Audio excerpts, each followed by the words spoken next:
Okay, good morning, and thank you for bearing with us while we have these few technological issues. That, we're only 1 minute late, that's okay.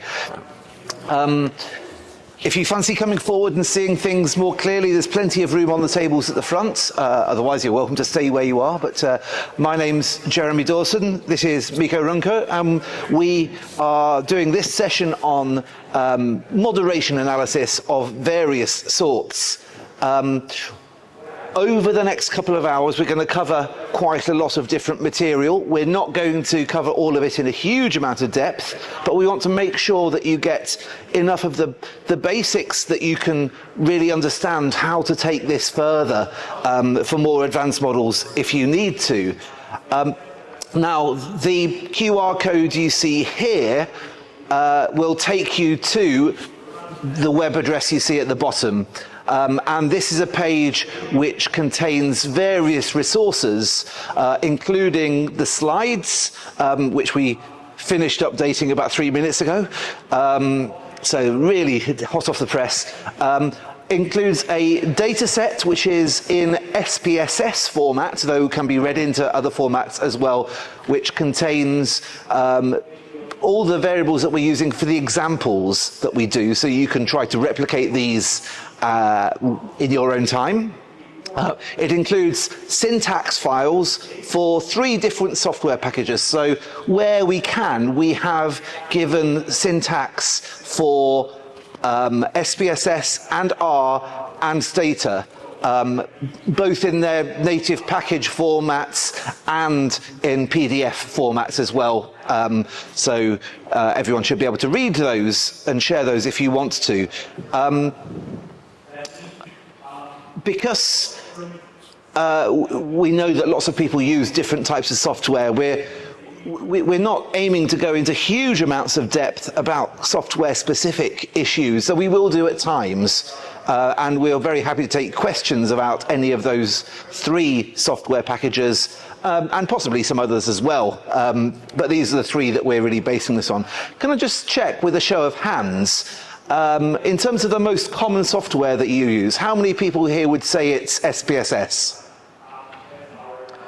Okay, how many people would say it's R? And how many people would say Stata? Okay, that's a pretty even split. Yeah, the SPSS count is decreasing over time, and I would say I'm happy about that.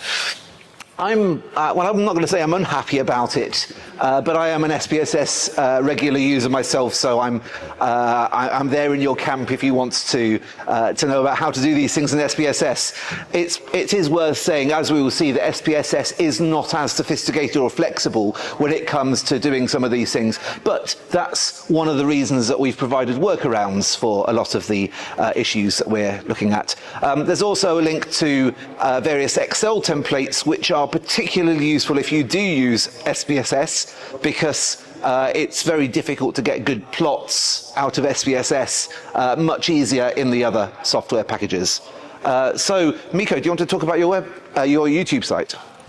Yeah, I have a hobby of maintaining a research-focused YouTube channel. So if you want to go and subscribe, here's the link to the channel. I'm also recording this, and if you say something and you don't want to be included in the video, then just send me an email and I'll cut it out. And I will be posting this session to my channel sometime after the conference, or maybe on Tuesday. So if you send me an email on Monday or today or Monday and ask not to be included in the video, if you say something, then I can cut you off. We have also an interactive component, and lucky for us, we decided to take this online, because the audio here is horrible. We wouldn't be able to hear the questions. We take questions in written form. There's a QR code here that you can use, and if you type there is the message box on the top of the screen on our question system. You type there your question, and it'll come as a box on the user interface. And if you see a question there that you like, that someone else has asked, then you can hover over that question, and then there's this heart icon. If you click on it, it upvotes the question. We go through the questions from the audience a couple of times during the presentation, and then we have about 10 to 15 minutes at the end to go through the remaining of the questions. And we take the questions based on voting and based on the relevance to the session, to the content that we just explained. If there's a question about something that we'll explain later in the presentation, then we'll just pass on that and tell that we will check the question later. All right.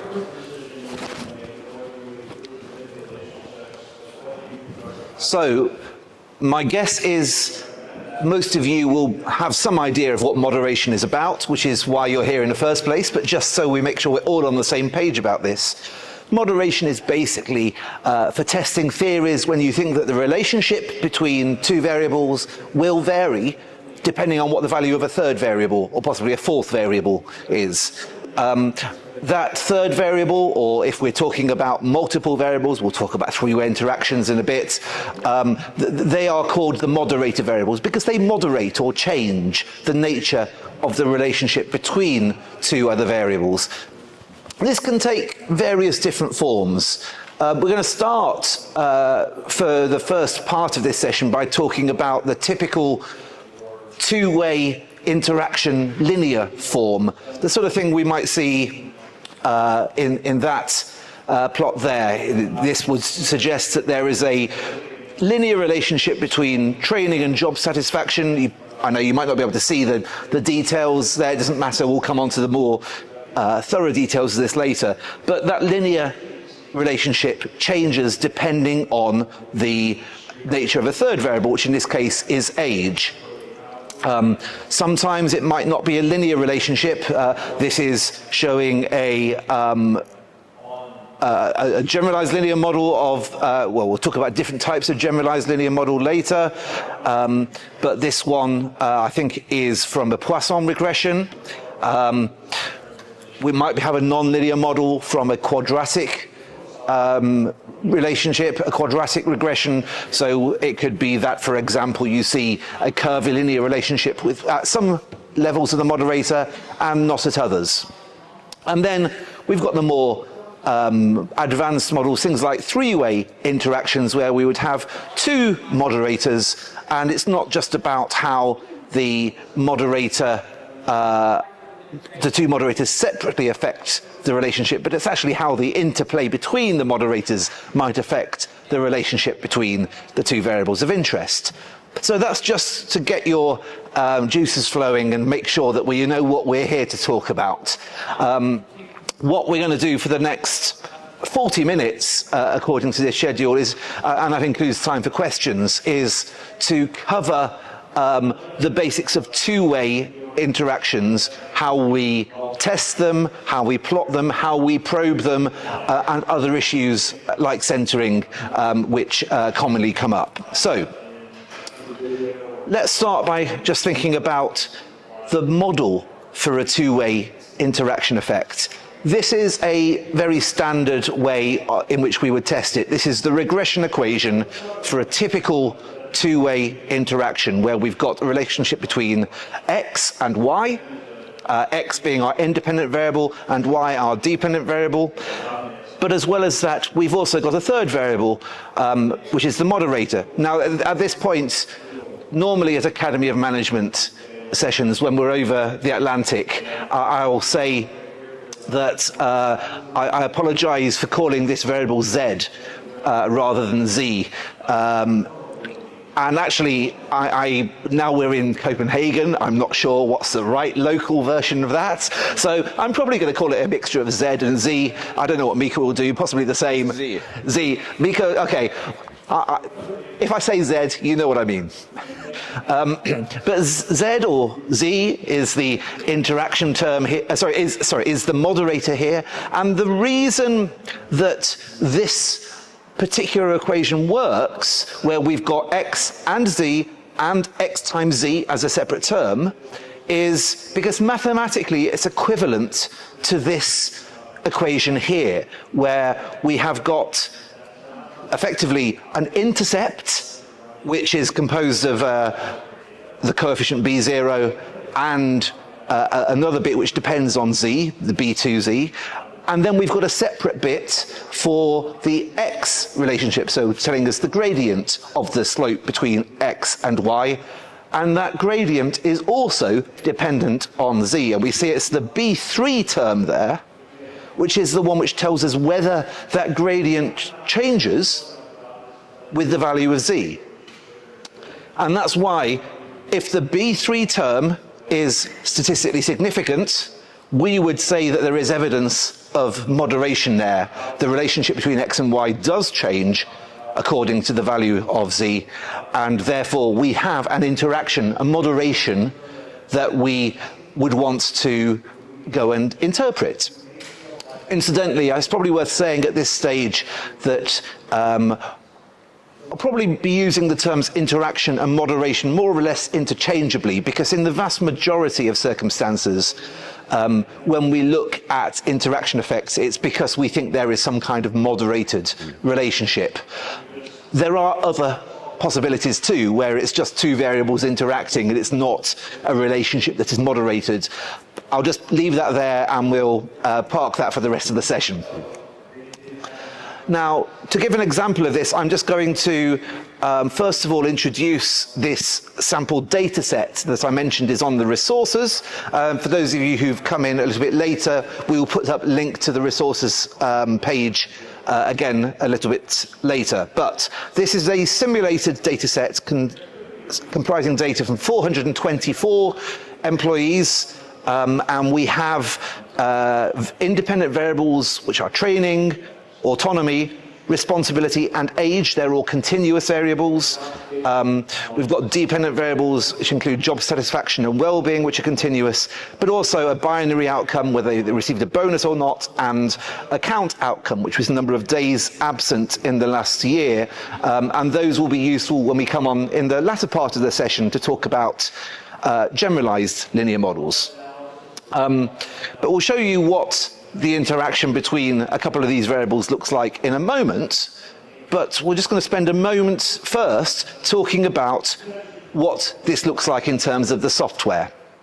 So, in SPSS, one of the reasons SPSS is less flexible and sophisticated compared with the other two that we're talking about is because in the normal regression procedure, you can't compute the interaction as part of the procedure itself. There are other procedures where you can, but if you're using SPSS and using linear regression, you first of all have to calculate the interaction term, so the x times z. So in this case, if our independent variable is the extent of training, our moderator is age, and the dependent variable is job satisfaction, our interaction term is just training, the training variable, times age.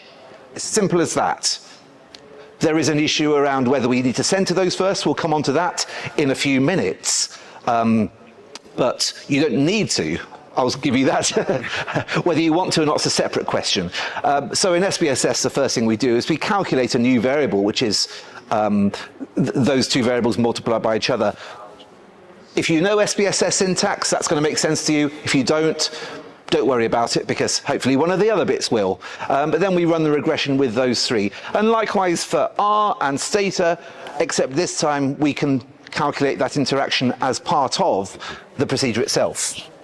Yeah, and I'll say a few words about Stata and R. It is very important that you specify the interaction as a part of a model and not calculated before estimation. And this is because most of the plotting functionality and post-estimation functionality, like calculating simple slope tests, works only if the interaction is specified in the regression model, like here, instead of being calculated as a new variable. So there's a lot of automation that will help you if you use it the way that the developers of the software intended you to do, instead of calculating your own variables. I'm going to say a few words about Stata's factor variable syntax, which we're using here. So what is the meaning of this C and these two hashes? And you should read the documentation of FV var list in Stata, factor variable list, and to understand what this means. Stata, by default, if you multiply things together in a regression model, does something called factorial interaction. So it basically takes every unique combination of a variable. If you have a variable with three categories, and you multiply it to get an interaction with another variable with three categories, Stata basically creates you a set of 8 dummies to represent that interaction. So it's a categorical interaction. Most of the cases in management research, we are focusing on continuous interactions. And you have to specify with the C period prefix in Stata that you are working with a continuous variable. In R, whether R creates a factorial interaction or a continuous interaction depends on the nature of the variables. If you have specified the variable as a factor with the as factor syntax, then R creates a factorial interaction. If not, it treats them as continuous interactions. We talk only about continuous interactions in this session because those are at least like 95% of interaction models that I've seen in management. We don't talk about factorial interactions. They are not as common. Another thing is that there are two ways to specify the interaction in Stata with the hash. One is using a single hash, another one is using double hash. You should always use the double hash unless you are very sure what you are doing, because the double hash automatically adds all the lower order terms into the model.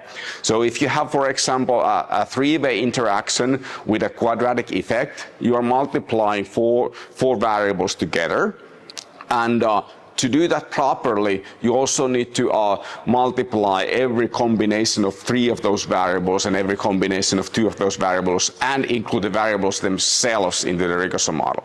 So when we have xm, we always have x and we always have m in the model. If you have 2 hashes, Stata does that automatically for you. If you only have 1 hash, then it just includes the xm there and not x and not m, but you have to remember to include those manually. So just to avoid errors, always have the two hashes here. So read the documentation, and I'll give it to Jeremy now. Thank you. So if we found a significant interaction, we have to do something to be able to interpret it. Unlike a simple regression effect where we can tell quite a lot just from the coefficient alone, that's not so easy for interaction effects. We can tell some things from the coefficients, but because it's all about the combination of the different coefficients, the x, the z, and the xz, and indeed the intercept, in order to really understand that, the first thing we normally do is to plot it. So how do we go about plotting it? Well, this is what we get out of the SPSS normal output. We get the coefficients and obviously the p-values, and we can see that the training times age coefficient is significant. But in order to work out what is happening, effectively what we do is we look at the expected values of the outcome, so job satisfaction in this case, at high and low combinations of the independent variable and the moderator. Literally what's happening in this case is we're taking the coefficients from the output there, and we're plugging in values which are high and low on our 2 variables of interest. So in this case, for age, we've used variables 25 and 50, sorry, values 25 and 55 to represent someone who's relatively young and a relatively old worker. And we've used the values 1 and 5 for training because they're the top and bottom of the scales, of the scale, and they were observed in the data set. And then what we do effectively is we plot it. And there are different ways of doing that. So what this plot is doing here, it's taking those 4 expected values we got from the calculations there, it's putting them together, and it's giving us a plot which shows that at high values of age, so the dotted line, there is a more shallow relationship, a less steep gradient between training and job satisfaction. But for younger ages, the solid line there, it's a more positive, a steeper slope. Now you can do this for yourself. I'm sure that if you wanted to, you could get your calculators out and do the calculations. But of course, some software will do this for you. And if it doesn't, this is where the template that I have on my website can help you. So this is one of the ones which was linked from the resources page. But in this, all you need to do is put in the values from the output, and also, well, there are different ways in which you can specify where you want the lines to be plotted. And one of the key questions when you're doing this is working out at what values of the moderator you should be plotting this. You want lower and higher values, absolutely. And I mentioned in this case, we've taken the values 25 and 55 to represent younger and older workers. But you may have particular values of interest, particular ages of interest, depending on whatever your moderator is. There might be theoretically interesting values you want to do this at. And that's absolutely fine as long as you are clear and transparent about what you're doing. A common way to do this, if you haven't got particular values of interest, is to choose one standard deviation above and below the mean of the moderator. That can be perfectly fine. You want to be careful with that if the moderator is skewed, because then that doesn't necessarily give you representative high and low values. But what this template will do for you is it will, if you don't specify values of the moderator at which to plot it, it will do it automatically at one standard deviation above and below the mean. And for plotting purposes, most of the time that's absolutely fine. There are other things we might want to do with this, which we'll talk about in a few minutes in terms of evaluating the simple slopes. But back to Mikko to talk about this in the other software. Yes, and if you're using Stata or R, you should generally use the software to do the plot for you. You can use Excel templates, and if you want to understand what the software is doing, then implementing the plot with Excel and then implementing the same plot with software and comparing if you get the same plot will help you to learn these techniques. But normally in research work, you should use the commands in Stata and R to produce the plots, because that increases the reproducibility of your results. It's much easier to rerun the Stata do file or the R file than to run a file and copy paste the results to an Excel sheet. And also, whenever you copy-paste something, there's a risk that you copy-paste an incorrect number, or you copy-paste the correct number to an incorrect position. I've seen quite a few regression tables, for example, in published papers, where the regression coefficients are off by one cell, or there is one coefficient appearing twice, because someone has been copy-pasting between statistical software and a Word document and doing an error in the process. So this is the recommended approach. In Stata, there are the command that you would use is margins, at least 99% of the time. In some more exotic cases, you might do it with just a two-way plot, but margins will cover 99% of the use cases. In R, the question is, which package should I apply? Because R is built on these different packages that provide different functionality. And common packages for plotting interactions include John Fox's Effects, which is an older package. Then there is margins package, which implements a feature similar to Stata's margins. So it's intended for a person who comes from Stata to R, and all the options are named the same, so it's easier to transfer between software. And then there is, my favorite now is marginal plots. I've used, or marginal effects. I've used all these packages. Why I prefer marginal effects now is that it has the broadest support of any modeling framework, so it can do multi-level model plotting, it can do nonlinear model plotting, and so on. It's also built on modern R syntax, so it's part of the tidyverse packages, and it uses ggplot's graphics library. John Fox's Effects uses the Lattice graphics library, which is older. So I would recommend using marginal effects, and I've actually written a paper on nonlinear models in AOM before this package was available, and then I found it so useful that I had my paper being updated after publication so that it actually recommends this package instead of the margins. When you apply these commands, there are basically two steps in plotting the interaction. One is calculating the points. So you calculate normally 4 points. You calculate points for high and low values of x for high and low value of the moderator. You can calculate the points and plot in one go, which these commands do. So we have margins, period, comma plot, which does the points and plotting. Or you can calculate the plot in a separate command.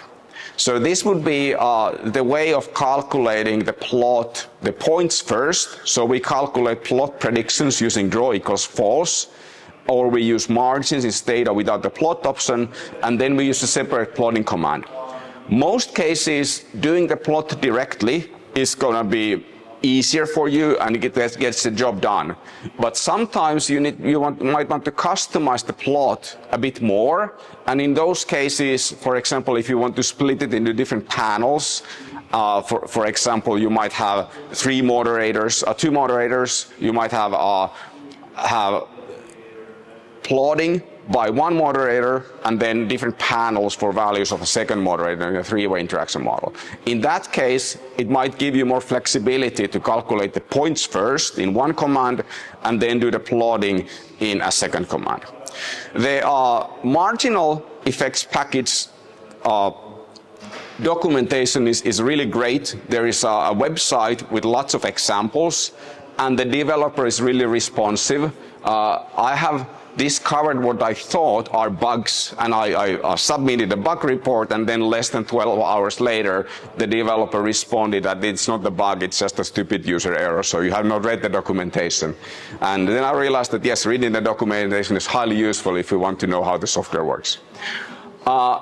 Using these software packages for doing plots also gives you features that are not easily available if you use Excel.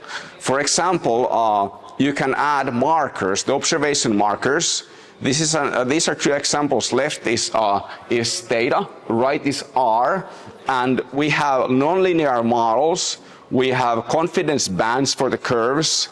Then we have the observation markers, and the size of the marker indicates the value of the moderator. So you can do lots more informative graphics that make it more clear if your model actually explains your data well or not if you do this kind of plotting. I have lots of code examples in the article cited here, so it's open access, and it shows how to do these 2 plots in data and in R. You can also use an online tool that we developed for this article, and the online tool allows you to basically do most of the plotting that you might do with R by just entering the regression coefficients and specifying the plot, like what is the range of the variables, what are the values of the moderators, and then you can also play around and see what would the effect look like if the moderator had a different value than what you actually estimated. So this is for exploring moderations. And there's another one if you don't want to upload your data, but if you just want to explore what a moderation would look like, that allows you to just plot different curves, nonlinear and linear functions up to, I think, 3 or 4-way interactions. So these should be fairly self-explanatory. If you don't know how these tools work, once you get to the website, email me and I'll fix the documentation, because I think they should be self-explanatory. All right, I'll give it to Jeremy. Thank you. So, in terms of getting the plots, we've covered quite a bit of ground there, and we'll cover more ground for more sophisticated models later on in this session. But what next? You've got the plots. Is that enough?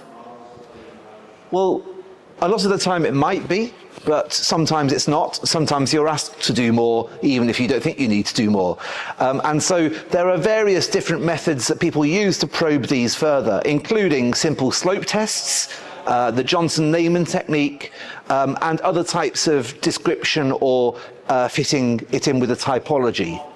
So I'm just going to talk about these for a few minutes, but also give some cautionary notes about why it may or may not be sensible to do each of these things. So simple slope tests are really about testing whether or not there is a significant slope between the x and y variables at a particular value of the moderator. So we saw that for in the example, and I'm not going to try and go back, in the example that for the older workers, there was a much shallower slope, the relationship between training and job satisfaction. So you might be thinking, okay, for those older workers, is there actually a positive relationship at all, or is it effectively zero?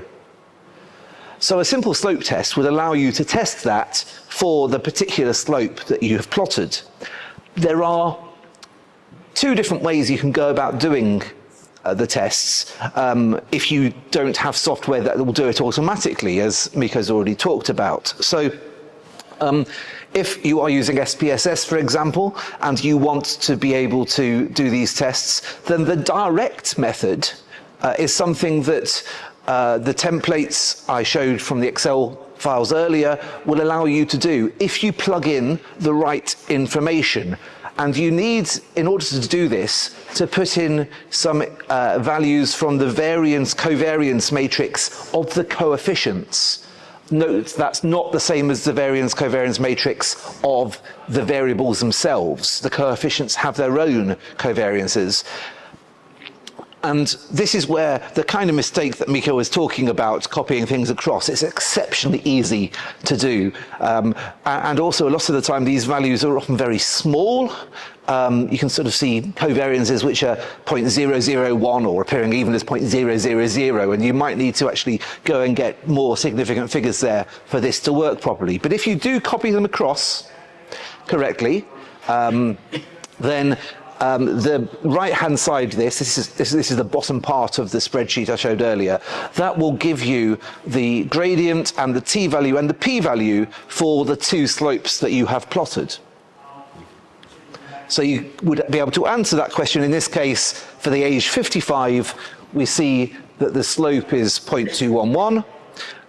The p-value there is 0.006. So our conclusion in this case would be that, yes, for the older workers, those of age 55, there is still evidence that there is a positive relationship between training and job satisfaction. It's just a smaller relationship than for younger workers. Within Stata and R, what do you want to say about this, Mikko? Yeah, we have here in the slide notes we have who is talking, and we should have my name here, but it's actually on the next slide, which is Jeremy's.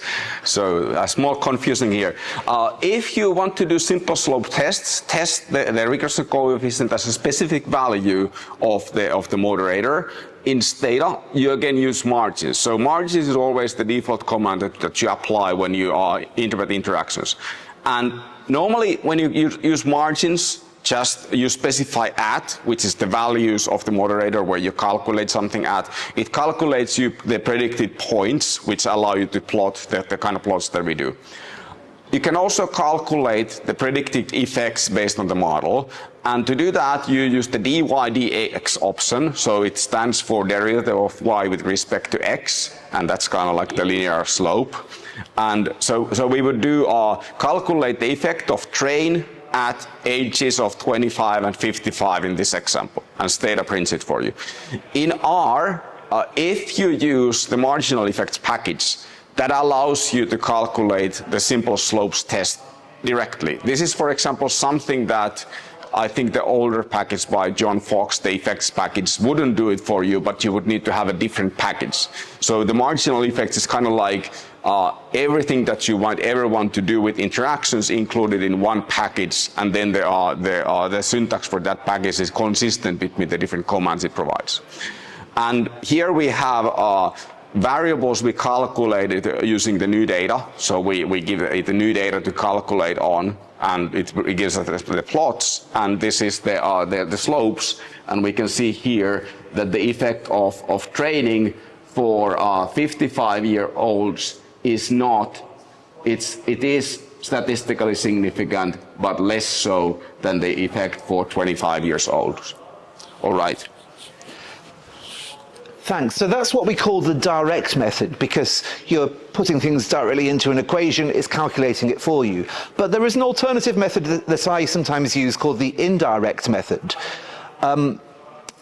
And the reason I often use this is because this will apply in different situations. We'll talk about some of these later on, where you can't use the direct method necessarily. So the indirect method relies on the interpretation of the coefficients of the regression equation. So in terms of what those coefficients actually mean, the B3 coefficient, so that's the one for the interaction term, that tells you how much you would expect the gradient to change by for a 1 unit change in the moderator. The B1 and B2 terms are a bit more, well, a bit less easy to immediately see, depending on what your variable is like. So the B1 coefficient will give you the expected value of the slope when the moderator has a value of 0. Likewise, the B2 coefficient will give you the expected effect of the moderator when the independent variable has a value of 0. So the indirect method makes use of that by rescaling a variable. We can rescale our moderator so that if we're particularly interested in the value 55, we could subtract 55 from our variable, and then the value 0 represents that. And then if we run the analysis again, the coefficient of B1, so of training in the output there, will be the simple slope test for that value of the moderator. So it means we don't have to do any further work. It just means we need to do a bit more prior work. So I talked about that in this case of centering around the values of that we're interested in, and in SPSS it's simply a case of literally creating a new variable. It says here for Mikko to talk about the state when R commands there, but I don't know if you need to. No, yeah. There's no need to. So it's another way of doing simple slope tests, which in some circumstances can be particularly beneficial. However, I want to just give some cautionary notes about simple slope tests, because sometimes they almost appear ubiquitous. If you see a moderation analysis, you see simple slope tests going along with it.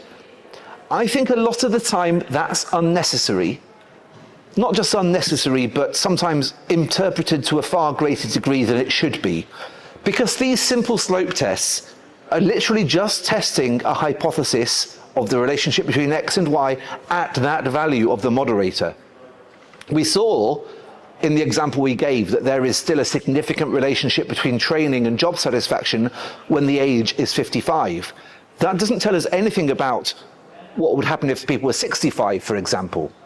We can't conclude that for all workers there is still a positive relationship for all ages.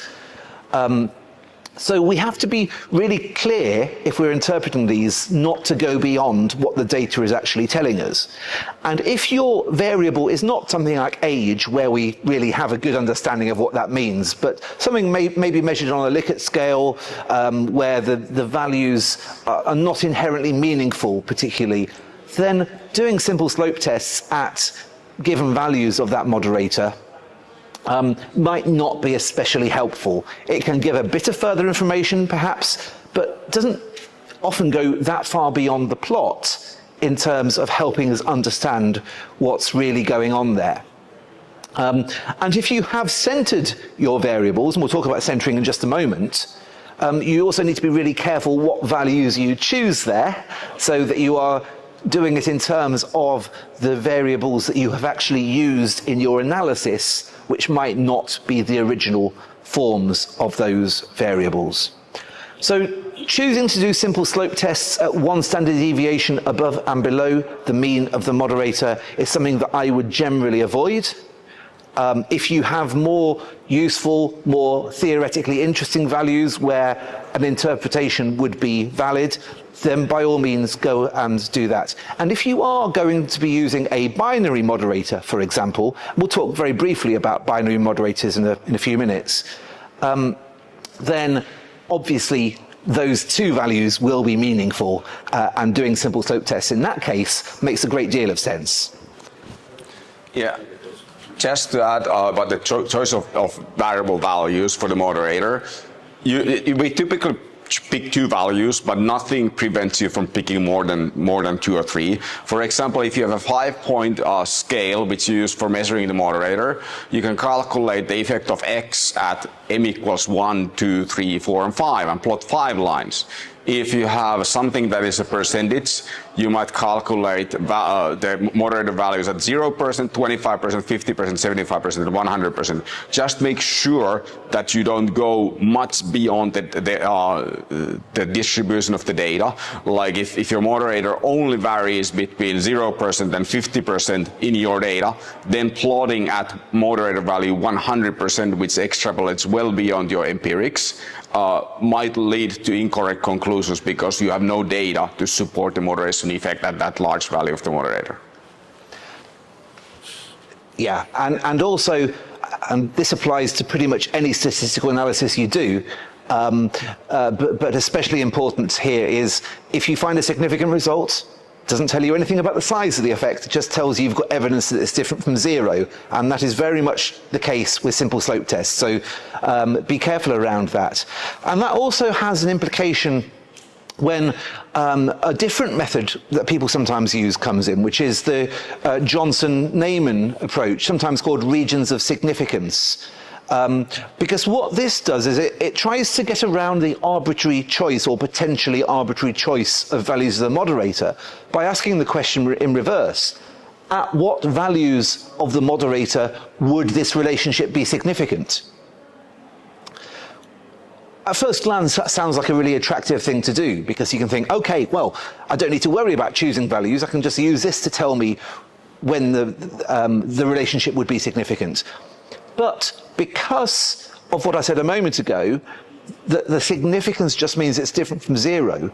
This doesn't necessarily tell us anything about the nature of that interaction. It can give a bit of guidance, but one thing that I always come back to is if you have exactly the same relationship in a sample of 100 and a sample of 1,000, what you really want is results that on average would produce the same information for you, even if you're not going to get such accurate results with the smaller sample. Well, with the smaller sample with the regions of significance, you would get a smaller region. With a larger sample, you get a larger region. It's not reflecting what's happening in the real population effect, the thing you're trying to understand and describe. So, although there may be some circumstances where regions of significance testing can be helpful in some ways, it's not something that I would do routinely at all. What do I do? Well, I'm going to talk very briefly about the general principle of trying to describe your interaction, which is you don't need to do simple slope tests unless you've got theoretically interesting values, I should say.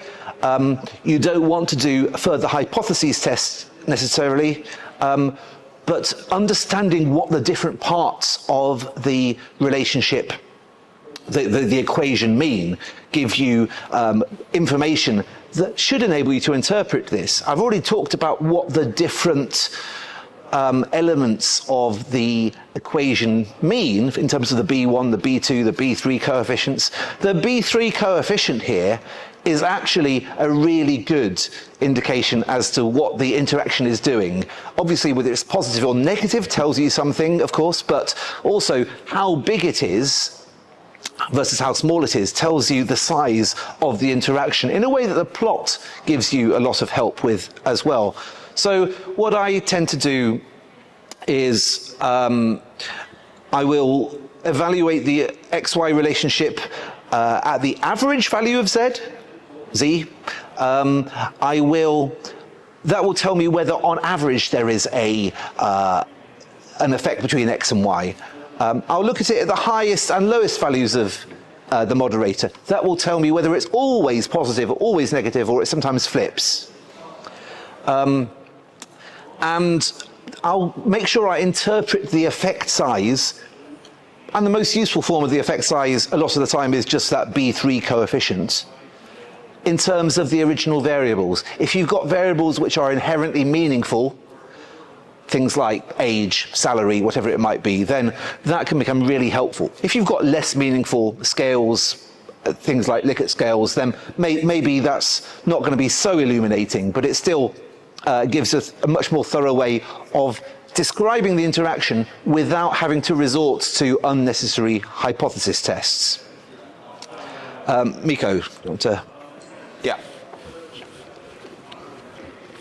And now centering. So there's lots of confusion about centering. And this is something that we slightly disagree. So we're working on a paper, and we wrote in that paper that one of the authors of this paper says never center your data. Another one has publicly said that centering is a useful thing to do. And the reviewers didn't like that personal note, and we took it out. But I don't do centering because I think it's not very useful. There are better ways to accomplish the same purpose. But then again, some people prefer to do centering. So it's worth talking about what centering actually does. And centering, I have here data, I have x1 and x2 that are means of 0, and what centering does is that it subtracts the mean of the variable from every value. So it shifts the data sideways, so that if the x is originally from 0 to 4, then the centered x is from -2 to +2.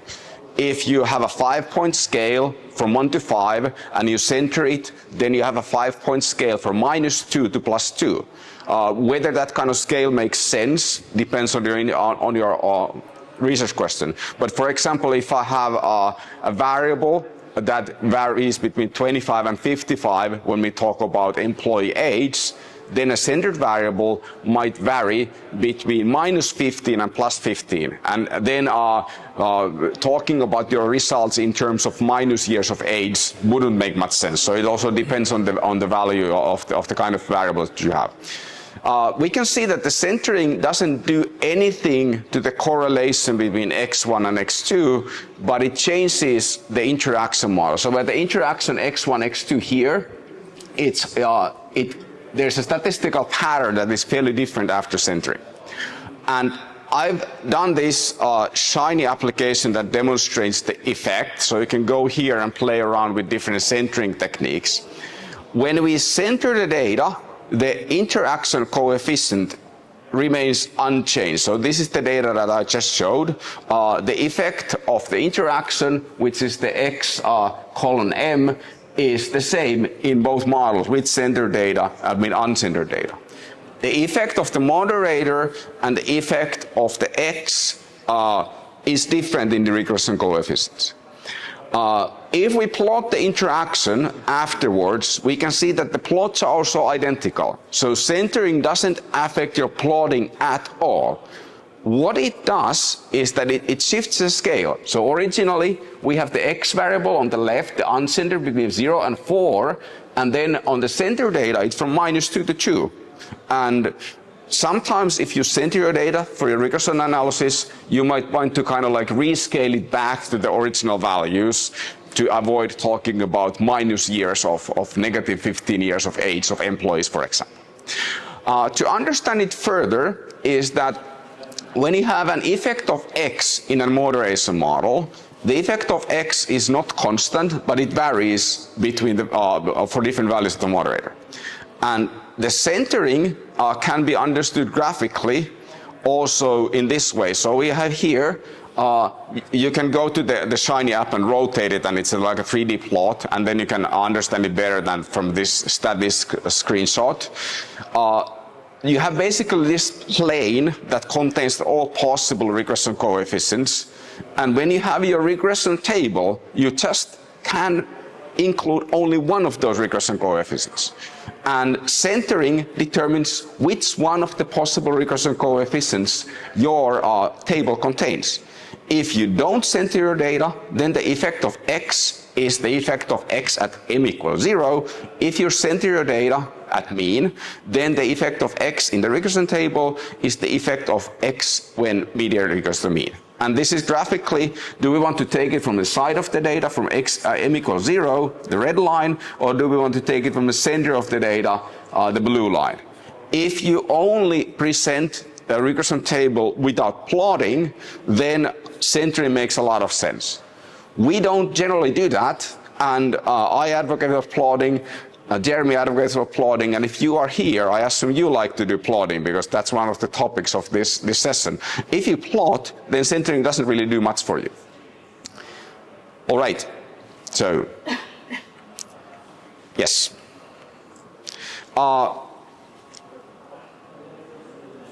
Yeah, we can take questions now because we are a bit out of time or late from our schedule, and I have the question list here, and I will quickly read through the questions, and then we will answer the questions.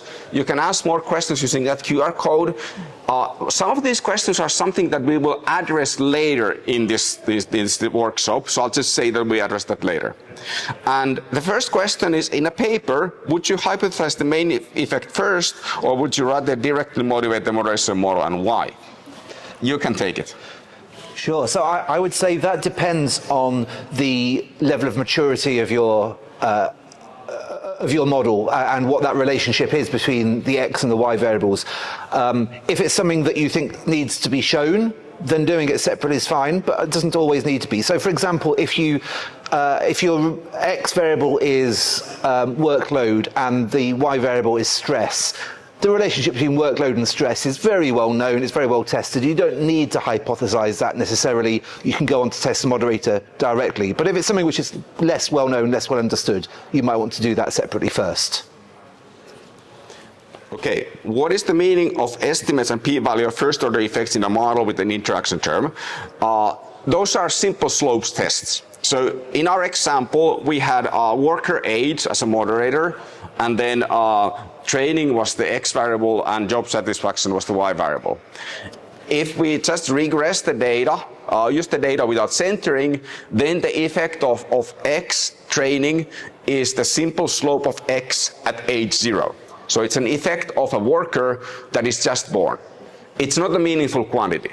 I would argue that if you want to interpret the first order effects, it's much better to calculate simple slopes at particle values, like you might calculate it for 25, 35, 45, 55, and 65, if your data supports that, and then interpret those. So don't interpret the regression coefficients directly, rather calculate simple slopes at interesting values if you don't do centering. If you do centering, then the first order effect gives you the effect on average value of m.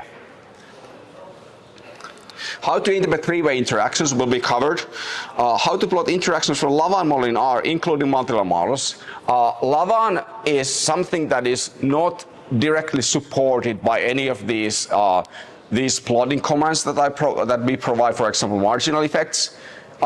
There might be support for Lavan in the future, but I would say that the easiest way is to use the Excel sheets at this point and just enter the regression coefficients from the Lavan model to an Excel sheet. Or you can calculate it from just calculate predictions in R code manually and then plot them with R code. That's another option. Doing interactions, latent variable interactions, is fairly challenging and error prone. So I hope that you know what you're doing when you use those models. When the moderating variable is categorical variable at 3 or more levels, how should the moderating mediation effects be tested? You would test it at every value of the moderator. In the results, would you introduce the moderator to the baseline model, the main model, not moderated effect, or only in the full model?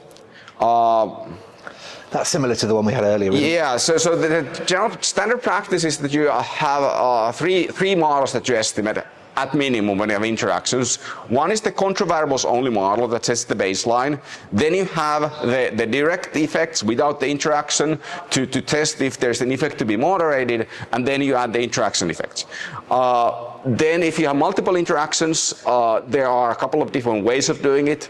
I think the most rigorous way of doing it is to include all the interactions in the model.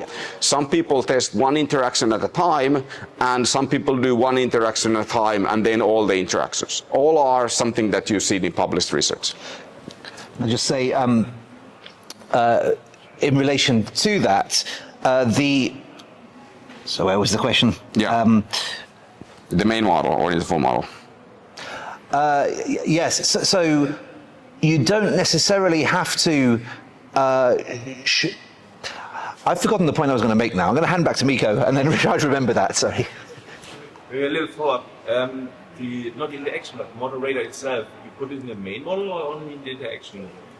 You always put it in the main model. So if you have control variable, if you're X and M, you always have X and M in the first model, and then you have the interaction in the third model. This is kind of like the convention because we often assume that or we often observe that X and M are correlated, and if you don't include the M in the so-called main model, linear effects model only, then you run into an omitted variable problem. And there's really no harm in having the M there because it couldn't be so-called a bad control if it's a moderator.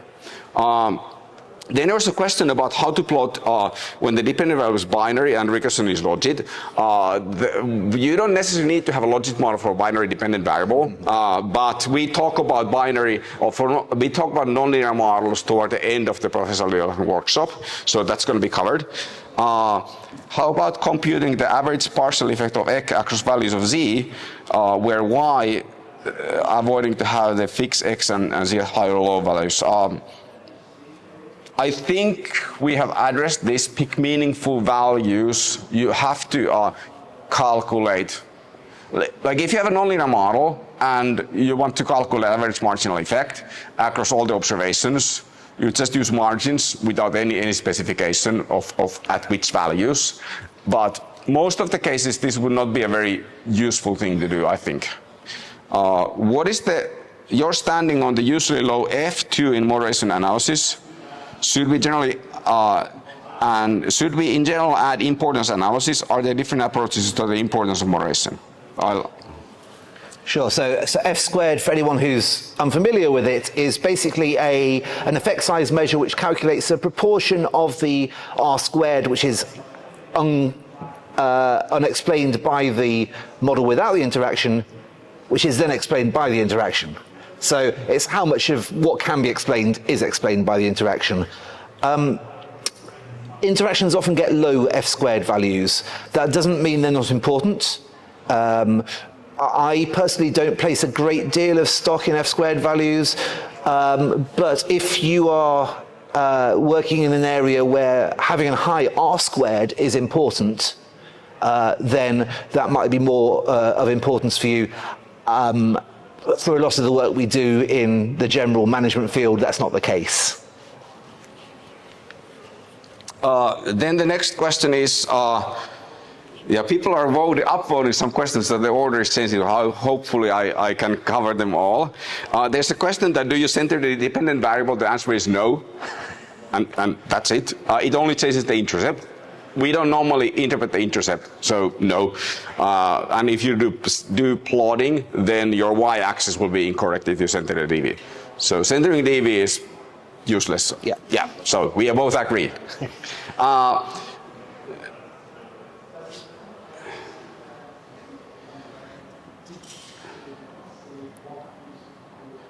What if we have discrete factors such as gender, for example? And the reviewer is asking to report ANOVA or MANOVA instead. You can tell the reviewer that ANOVA and MANOVA are special cases of regression analysis, and put the ANOVA and MANOVA results in the response letter and include the regression results in your main paper. I think ANOVA and MANOVA are mostly outdated by now, and they are harder to interpret for average reader of a research article than regression, so I would always report regression instead. It's worth mentioning that if you use SPSS, then you can't include categorical variables with more than 2 categories in the normal regression procedure. So you might have to do that via a form of ANOVA, but it's mathematically equivalent to the regression analysis. You do the same analysis and both you get the same results. If you try it in different software like R, it's the same procedure. Do I have to have non-overlapping confidence intervals in the interaction plot to claim the significance of the interaction? No. If you want to study the significance of an interaction, you can look at the significance of the interaction coefficient. If you want to study the statistically significant difference between 2 simple slopes, you can do, for example, margins analysis or contrast analysis, which data and marginal effects documentation supports, but which is not covered in this presentation. But no, confidence interval overlap is not required for statistical significance. Latent growth curve, general cross-collapse panel model diet that is possible also at a moderator. Yes, it's possible. If you use a latent variable model, then plotting interactions between latent variables is something where you would probably need to go with the Excel or program your own plot in Stata's two-way command or R's ggplot, for example, because those are kind of like hard things to plot, and it's not there's like not one correct way of plotting that kind of model, so it's very hard to support in a package. What should I do if the moderator some interactions are omitted in his data, especially independent variables such as dummies 0 and 1? You do nothing. That's completely natural. If you have a fixed effect if you include, for example, the moderator as fixed effect in a model, then including a moderator they would be dropped from the model because of collinearity, and that's just how regression works. There's nothing to worry about that. If a reviewer is giving you a hard time by not including M because it doesn't vary within individual and you have fixed effects, there's like tons of research on economics that do fixed effects modeling with interactions where the M is subsumed by the fixed effect. You can point to that, so there's nothing wrong with that. Also, all the plotting commands work as they should, even if you have fixed effects. Question for me, what is the command to get three-way interactions in data? It's margins, and margins does interactions to us. I think there's an unlimited degree of interaction, so you can do 10 variable interaction in Stata. Good luck with plotting that kind of interaction in any meaningful way with any software, but I don't think the Stata has any limitations. Difference on mediation and moderation, Barron and Kenny 1986 classic reading. Moderation is a variable that affects the relationship. Mediation is a variable that represents a mechanism between two, and they are theoretically different things. Barron and Kenny 1986 explains this really well.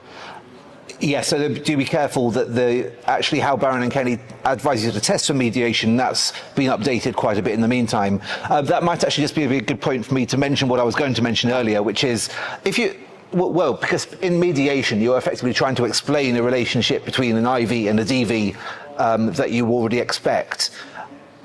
In moderation, it's entirely plausible that you would have no relationship between X and Y, but it can still be a moderated effect because it can be positive at some values of the moderator and negative at other values. So it's not a prerequisite that there is a relationship between X and Y in order to test for moderation.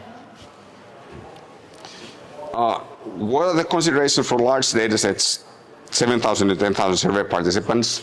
Congratulations for having a large sample. That gives you more flexibility in modeling. Nothing special. What do we need to focus on using binary moderator? Nothing. There's nothing specific about binary moderator, except that in that case, you don't have the problem of how to pick the meaningful moderator values because you can just pick the two values that you have in your data. How to understand if it's a first or second order effect? I would like the person who asked this question to define what is a first order effect, what is a second order effect, because those can mean multiple different things. So it's not possible to answer the question. How do we develop multiple control variables in an interaction? If you have Stata or R, controls are handled automatically. And if you have control variables with the Excel plot, then Jeremy can answer that question.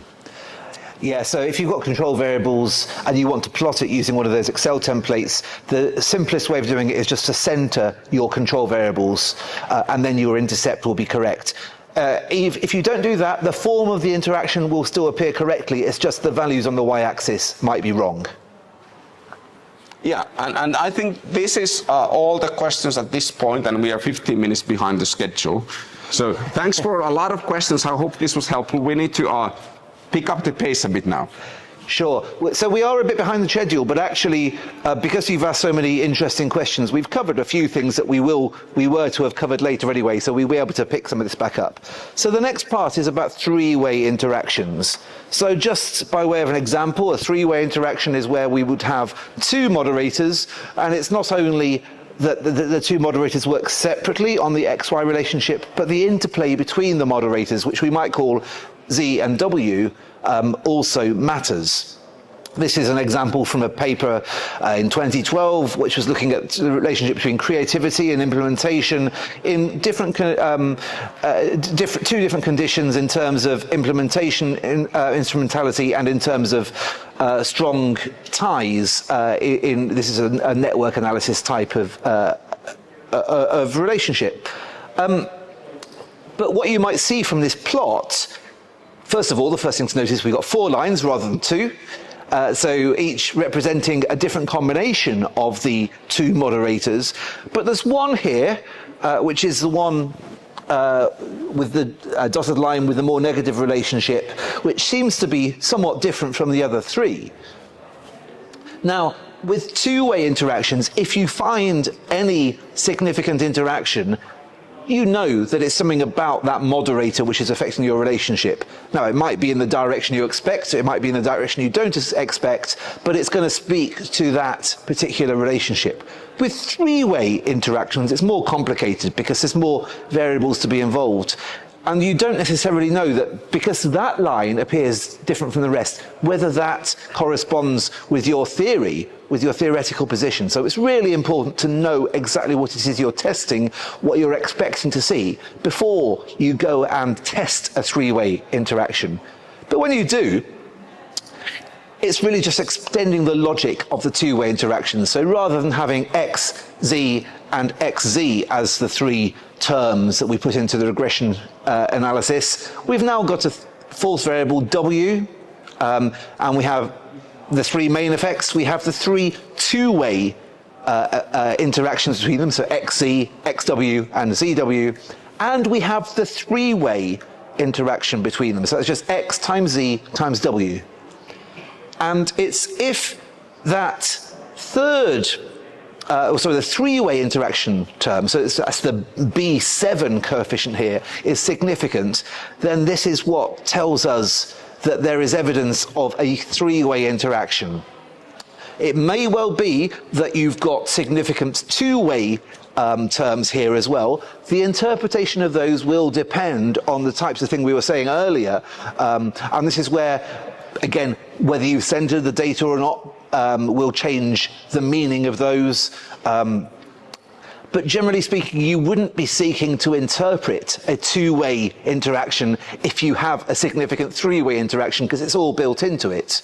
And if you don't have a significant 3-way interaction, you wouldn't interpret this model. You'd go back and look at the 2-way interactions. So if you're going to test a 3-way interaction, a warning. 2 questions to ask yourself. Is your theory good? If it's not, then you might be discovering a load of garbage. Is your measurement good? And if it's not, again, you might be discovering something which isn't really reflective of what's going on underneath. If you think about the types of variables we might be using, they're likely to have some kind of measurement error. That measurement error multiplies as we multiply the variables together. So if you're doing a 2-way interaction, you've already got a less reliable indicator than the individual terms. If you've got a 3-way interaction, then it's much less reliable. So unless you've got really good quality variables to begin with, the three-way interaction term might end up just being more noise than anything else.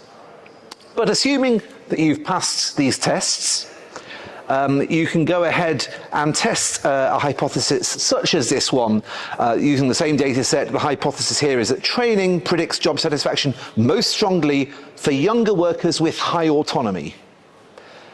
And the actual way of going ahead and doing that is shown in this syntax here, and because of the time and so on, I'm not going to go into this in any detail, but you see how it works in the three different packages. And again, all of this is on the resources page, so you can easily come back to this. Then plotting a three-way interaction is a bit more involved, but it's the same general principles, and again depends on what software you're using. If you're using SPSS, then you would need to use one of these Excel templates for doing that. Again, you can choose the values of the variables you want to plot this at, and again, if you don't have meaningful values there, you can let it use the default option, which will be one standard deviation above and below the mean. Okay. And if you use this software tools, then the only difference in plotting a three-way interaction is data. That is that instead of providing the values of one moderator in the at specification, you provide values of both moderators. And data will automatically plot you with 4 different colors.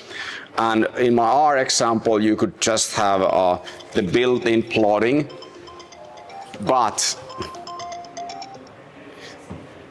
in this case, it might be more useful to say that one of these moderators is the color of the line, and one is the pattern of the line. So I would go with this approach for calculating the points first with row equals false, and then using plotting like ggplot directly, where I can specify which of these moderators is indicated by color and which of these is indicated by line type. You can do the same with data, but then the margins plot command is a bit longer and it wouldn't fit into the slide, so that's why it's not included here.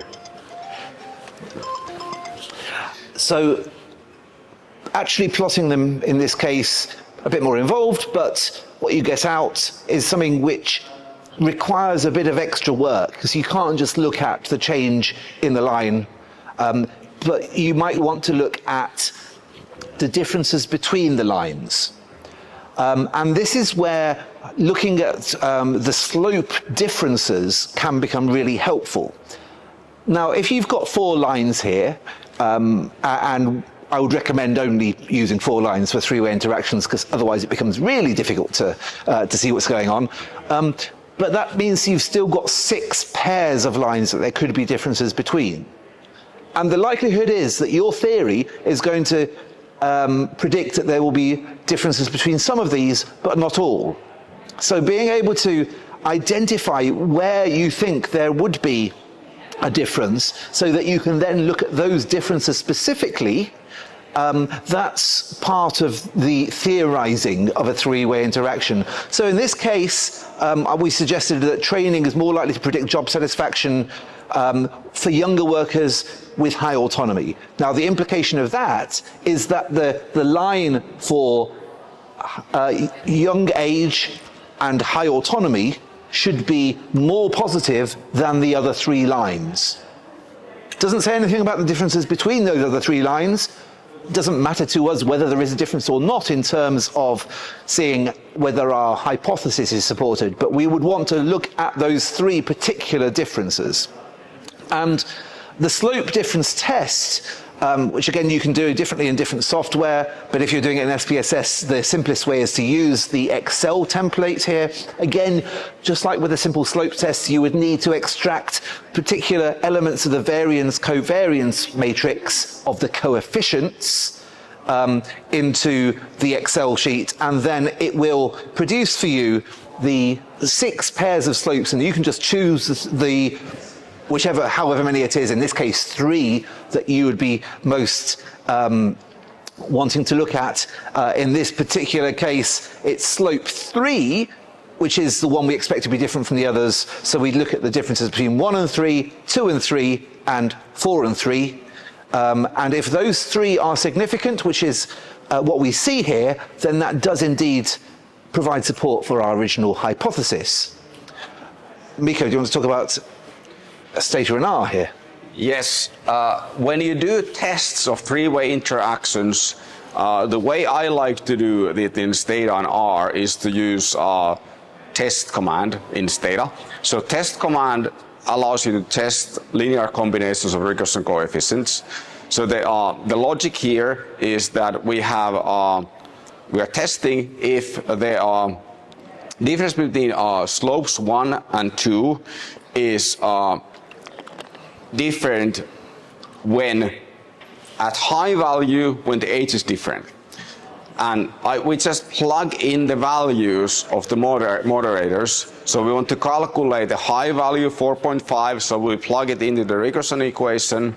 And then we have the h difference. I always recommend calculating the difference in the test equation itself, because if we just wrote here 30 instead of 55 minus 25, then we would be very confused reading this Stata command half a year later when we're revising the paper and thinking about where does this 30 come from when our paper only talks about 25 and 55. So specify the calculation. We're specifying if the h difference between 25 and 55 causes a meaningful difference to the regression coefficient for high autonomy workers. And these are just examples of test commands. This is an implementation of Jeremy's paper from JAP, three-way interactions with Dawson, right? Jeremy with Andreas Richter, yeah. Same with R. Instead of test, we have hypothesis, and this is from the marginal effects package. So one package does it all, and the logic is exactly the same as in the Stata code. So you calculate h difference multiplied by the regression coefficient plus a value of the moderator times h difference times the three-way interaction, and then you test if that is 0 or not. Yes.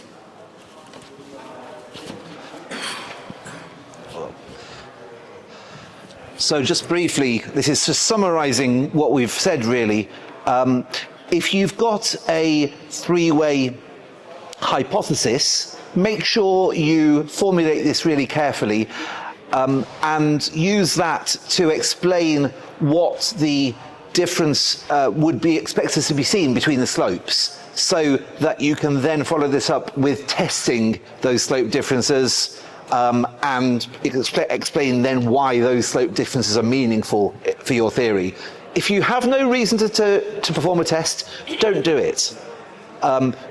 There is a lot of the time no reason that you need to do simple slope tests, for example, with a three-way interaction, any more than there is in a two-way interaction. But slope differences tests are more likely to be useful. If you are doing purely exploratory work, then by all means test away. But of course, if it's exploratory work, you wouldn't interpret the p-values as being a strict hypothesis test result anyway. So I think we've come close to catching up here. Close to catching up. We have questions now, so I'm just going to cover the questions to be covered already, and then only the new questions. I'll just change it so we've got the newest first. Oh, that's a good idea. Newest questions first. Yeah. When do you do a sample split versus categorical moderator? When do you do a sample split versus categorical moderator? This is an excellent question. Because the answer is there's a couple of answers.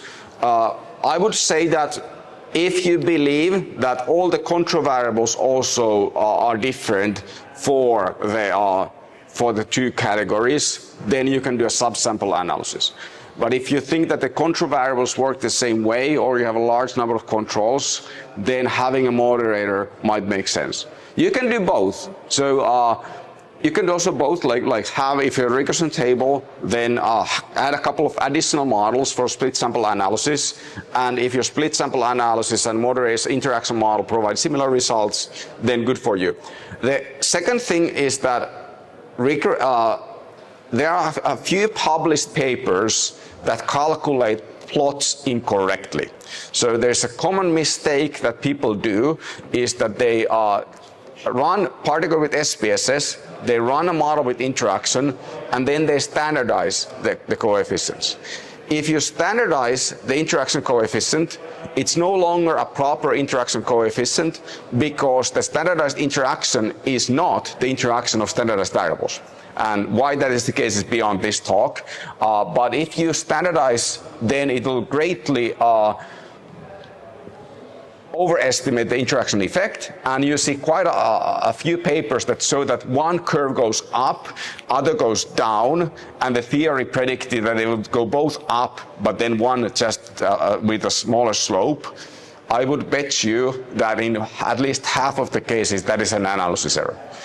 To avoid that analysis error, it's a very good idea to do a split sample analysis to verify that you have calculated your plot correctly. So if you want to, for example, this AMJ paper, 2010, that has this error, it won the best paper award, and they were comparing high and low status doctors who were high and low performing, and high status doctors were awarded, they got more customer satisfaction line going up, and then low status doctors had a line going down for when their quality increased. So customer satisfaction decreases when your quality increases.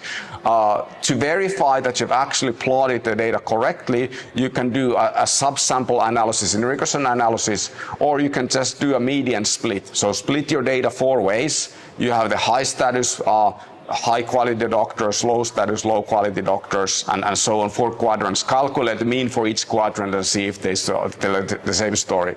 So my recommendation would be to pretty much always do also a split sample analysis to verify, kind of like you look at that from different angles, you triangulate, and that eliminates certain analysis errors from your results.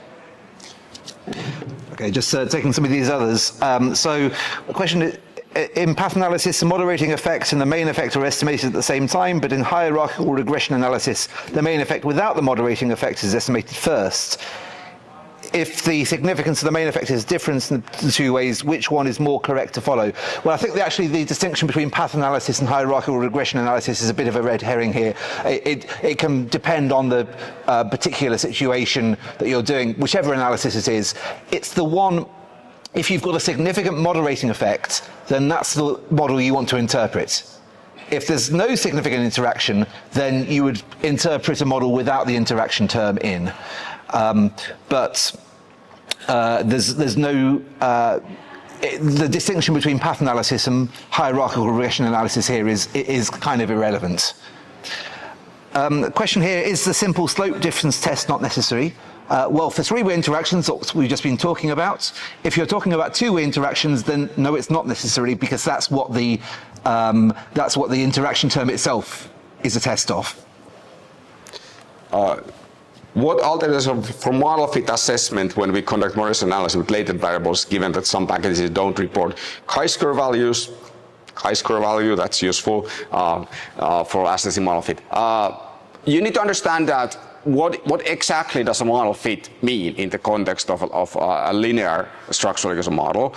It means that your model reproduces all linear relationships in the data perfectly.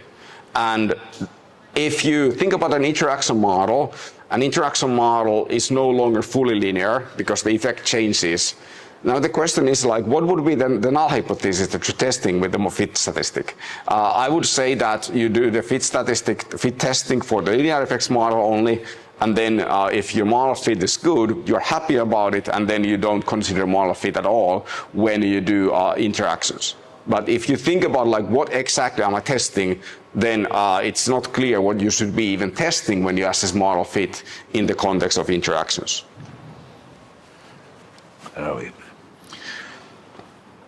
How does the test command work in Stata when I have 3 binary variables? Works the exact same way as when we have 3 continuous variables. If you have a categorical interaction, then the regression coefficients would not be labeled with C in the interactions, because that refers to continuous, so you just take the C out. If you run regress, coef legend option, then that will give you the technical names of the coefficients that you can use when you test various things based on the coefficients. Just one more question here to answer before we go on to the next section. Is it enough to do simple slope tests or also compare the differences between the different points and check whether confidence intervals overlap? Well, there's two separate bits to that. Checking for the difference between the points is effectively the same as a simple slope test. If you switch around the x and z variables, then the difference between the points on one becomes a simple slope test on the other. So that's effectively doing the same thing, and you can use a simple slope mechanism for testing that. Testing whether confidence intervals overlap is a slightly different thing. Basically, whether confidence intervals overlap or not is not the test of interest. You can more directly test whether two things are the same, whether there's any difference between 2 points or 2 lines. They can be different and still the confidence intervals overlap. That happens. So we don't need to worry about the fact that the confidence intervals overlap being an indicator of anything especially meaningful. Of course, it tells you a bit, but it doesn't test the thing that you're interested in. All right, one more question that I find useful to answer is that can you recommend a website to understand data analytics for beginners? Depends a lot if you're interested in learning software or learning data analysis. If you want to learn software, then it depends on which software. I would say for R, I would go for a book called Data Science for R, tells you the basics of R, how you handle data. Then I would go for Data Camp's R courses, and there's a great course on R and statistical analysis by Duke University on Coursera. I would go there. After that, I would go to my favorite large language model and tell it to teach me regression and moderation with R, and then just ask questions and try to and get working with the data.